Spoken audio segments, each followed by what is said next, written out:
আপনি কি জানেন আমরা যে ইন্টারনেট ব্যবহার করছি, যেটাতে ইউটিউব ভিডিও দেখি, গেমস খেলি অথবা ক্লাউড সার্ভিস ইউজ করি, এমনকি এই মুহূর্তে আপনি যে আমার ভিডিও দেখছেন সবকিছুর মেইন স্ট্রাকচার দাঁড়িয়ে আছে অপটিক্যাল ফাইবার কেবলের উপরে। এখনকার ইন্টারনেট কেবলগুলো মূলত তৈরি হয় সলিড গ্লাস কোর দিয়ে। লাইট পালস এই কেবলের ভিতর দিয়ে যায় আর ডেটা এক দেশ থেকে আরেক দেশে পৌঁছে যায় লাইট স্পিডে। কিন্তু সমস্যা হলো গ্লাসের মধ্যে দিয়ে লাইট পালস গেলে এনার্জি লস হয়। প্রতিবার লাইট একটু একটু করে উইক হয়ে যায়, যাকে বলা হয় অ্যাটেনিউয়েশন। এর জন্য প্রতি 15 থেকে 20 কিলোমিটার পর পর রিলে স্টেশন বা রিপিটার বসাতে হয়, যেটা সেই লাইট পালস আবার বুস্ট করে সামনে পাঠায়। এটা যেমন এক্সপেন্সিভ, তেমনি অনেক বেশি এনার্জি কনজিউম করে।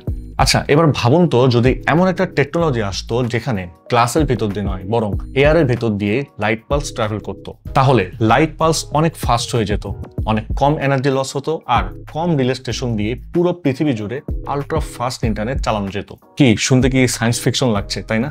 না, এটা এখন বাস্তব হতে যাচ্ছে ইউনিভার্সিটি অফ সাউথহ্যাম্পটন এর রিসার্চারদের কারণে। তারা তৈরি করেছে এক নতুন ধরনের অপটিক্যাল ফাইবার যার নাম হলো কোর ফাইবার।